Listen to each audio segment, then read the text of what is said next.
जैसे मेरा mains exam था तो कुछ ऐसी सिचुएशन थी कि मैं मेंस एग्जाम में बहुत ज्यादा अच्छे से नहीं दे पाई थी, ठीक है। तो मुझे ये पता था कि मेरा अगर मेंस निकलता है तो वो एकदम बाउंड्री से निकलेगा, ठीक है। मतलब ऐसा कभी नहीं होगा कि मेरे को जीएस में टॉपर जितने मार्क्स आ रहे हैं और फिर मेरा मेंस निकल रहा है, ऐसा कभी नहीं होगा। मुझे ये पता था कि अगर मेंस निकल गया तो इस बार अपने पास सुनहरा मौका है इसमें मेहनत करने का कि अपन इंटरव्यू करें। तो मैं ना बहुत रेयर, विकास को मैंने कभी आज तक बहुत रेयर कॉल किया होगा, बट जिस दिन मेरा मेंस का रिजल्ट आया मुझे अच्छे से याद है 6 दिसंबर को इस बार जब रिजल्ट आया था, मैंने पहली बार मुझे लगता है या दूसरी बार मैंने विकास सर को कॉल किया होगा और मैंने सर को बोला कि सर मेरा मेंस निकल गया है, ठीक है।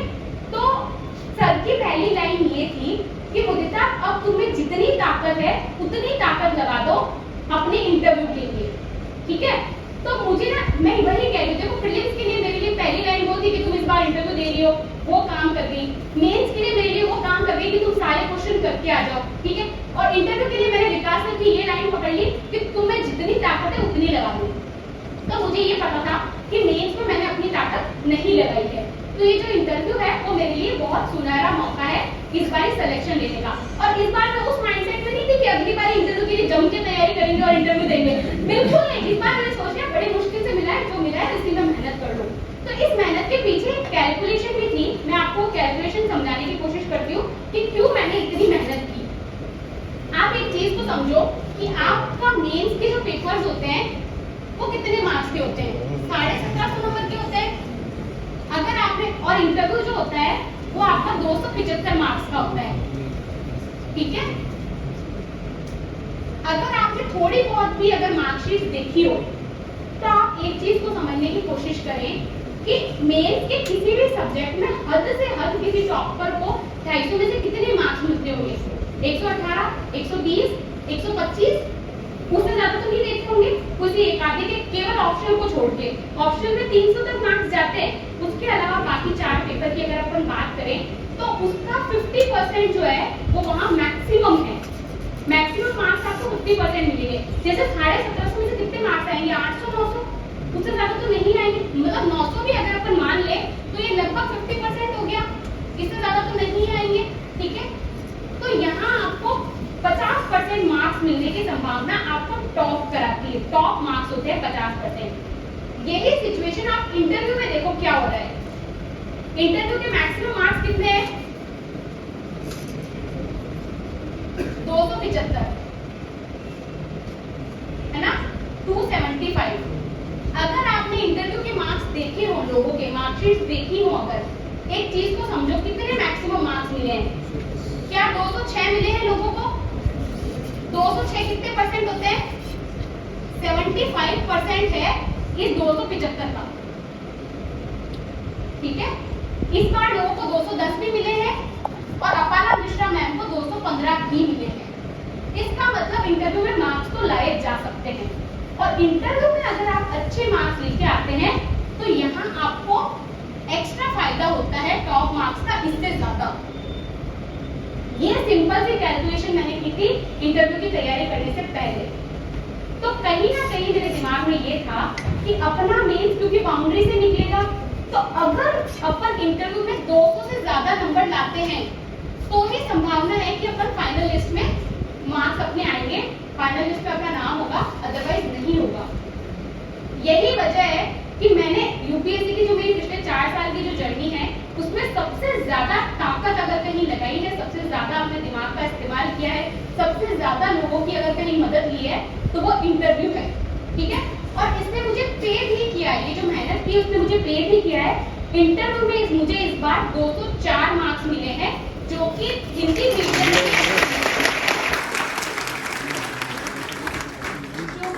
मीडियम के जब से ये 275 वाला मार्किंग सिस्टम शुरू हुआ है तब से इन पिछले 10, 15, 20 साल से हिंदी मीडियम के हाईएस्ट मार्क्स है। मतलब किसी भी बच्चे ने 200 क्रॉस नहीं किया, ठीक है। यहाँ मेरा इंटेंशन, मेरे लिए ताली बजवाने से ज्यादा ये है कि 2 मिथ यहाँ पे टूटते हैं। पहला तो ये कि इंटरव्यू में क्या है, कुछ हो ही नहीं सकता, इंटरव्यू की क्या तैयारी करें, है ना। ऐसा नहीं है, इंटरव्यू की आप तैयारी करेंगे तो आपको इंटरव्यू में मार्क्स मिलेंगे और खूब मिलेंगे, ठीक है। और दूसरा ये कि हिंदी मीडियम का बच्चा 200 क्रॉस नहीं कर सकता, ठीक है। ये इस मिथ को यहाँ मैं ब्रेक करना है, ये मिथ ब्रेक हुआ है और ये फिर से ब्रेक हो सकता है अगर आप इस पे मेहनत करते हैं तो ये 204 मार्क्स कैसे लाए जा सकते हैं, या अगर मैं कहूँ कि 204 से ज्यादा कैसे लाए जा सकते हैं, उस पर अपन डिस्कशन करेंगे। तो इंटरव्यू कैसे शुरू हुआ, 6 दिसंबर को हमारा एग्जाम का रिजल्ट आया और डेफ पढ़ना होता है। क्या होता है कि जब आपका प्रीलिम्स क्लियर होता है ना, उसके बाद आपको एक फॉर्म भरना होता है, उसको बोलते हैं detailed application form. Detailed application form वो होता है आपका डेफ 1, ठीक है। जब आपका मेंस का रिजल्ट आ जाता है, मेंस का रिजल्ट आने के बाद में आपको एक फॉर्म भरना होता है डेफ 2, ठीक है। ये डेफ 2 वो वाला फॉर्म है जो अपन नहीं देखते यूट्यूब पे हॉबीज क्या भरे, मेडल क्या भरे, गार्गी पुरस्कार का सवाल क्यों पूछा जा रहा है मॉक इंटरव्यू में, वो कहाँ पे भरे, कैडर कहाँ पे भरते हैं, आईएएस आईपीएस की प्रेफरेंस कहाँ भरते हैं, स्टेट कहाँ भरते हैं, ये सब डेफ 2 है, ठीक है।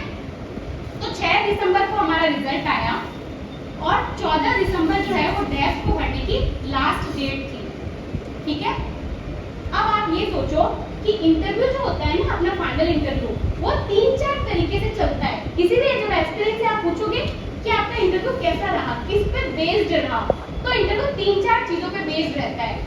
या तो आपका इंटरव्यू डेफ पे चलेगा, डेफ पे चलेगा तो क्या मतलब है, जैसे मैं मुद्दा हूँ, मेरा ये डेफ शीट उनके पास है, इस डेफ शीट पे मेरा नाम लिखा होगा, है ना, मेरे फैमिली की डिटेल्स लिखी होगी और इस पे मान लो लिखा हुआ है कि मुदिता बिलोंग्स टू मेडता सिटी। तो अगर उसमें कोई स्कॉलर इंसान है जो हिस्ट्री में इंपॉर्टेंस, जो हिस्ट्री में इंटरेस्ट रखता है, हिस्टोरिकल इंपॉर्टेंस को समझता है, तो he will start your interview with Merta city कि अच्छा बताइए मेडता सिटी के बारे में आप क्या जानती हैं, मेडता सिटी की क्या समस्याएं हैं, क्या समाधान है। तो इस तरीके से आपका इंटरव्यू शुरू होगा। तो कई सारे बोर्ड मेंबर का फेवरेट होता है कि वो डेफ पे पूछते हैं। जैसे मुझे याद है कि एक बच्चे ने पेंटिंग लिखा था, तो वो नहीं होता कि जब अपन भरते हैं ना डेफ, तो अपने को लगता है कुछ भी लिख दो, कुछ आता नहीं है ना, क्योंकि हॉबी तो अपन अपनी रखते ही नहीं है ना, हॉबी तो अपने नेटफ्लिक्स चलाना है, यूट्यूब चलाना है, रील्स देखना है। तो अब रील्स देखना तो हॉबी तुम नहीं लिख के आओगे डेफ में, ठीक है। तो फिर अपन फर्जी हॉबी लिखेंगे वहाँ पे, और जब फर्जी हॉबी लिखोगे तो तुम क्या कर लोगे, पेंटिंग को विकिपीडिया से पढ़ के चले जाओगे, उससे ज्यादा क्या कर लोगे। तो ये आपको ना लास्ट में बहुत ज्यादा दिक्कत देता है।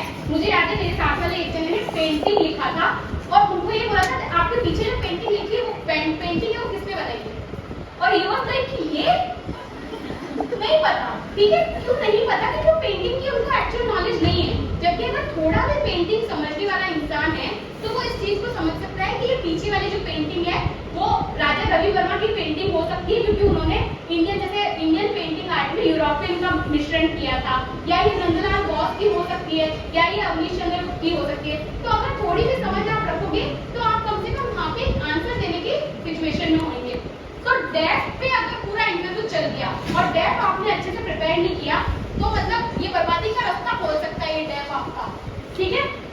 दूसरा इंटरव्यू चलता है करंट अफेयर्स पे बेस्ड, ठीक है। जितने भी करंट अफेयर्स के मुद्दे हैं, हो सकता है आपको सिर्फ और सिर्फ ज्यादातर क्वेश्चन करंट अफेयर्स पे पूछे जाए, ठीक है। और तीसरा आपका इंटरव्यू चल सकता है आपके बैकग्राउंड पे, ठीक है। जैसे कि आप बहुत अगर टेक्सटाइल से हो तो आपको यही पूछ ले कि टेक्सटाइल इंडस्ट्री है तो आपने जो टेक्सटाइल पहन रखा है उसकी क्या इंपॉर्टेंस है, रबर फैब्रिक की क्या इंपॉर्टेंस है ना। इस तरीके से आप लोग एप्लीकेशन बेस्ड क्वेश्चन पूछ सकते हैं।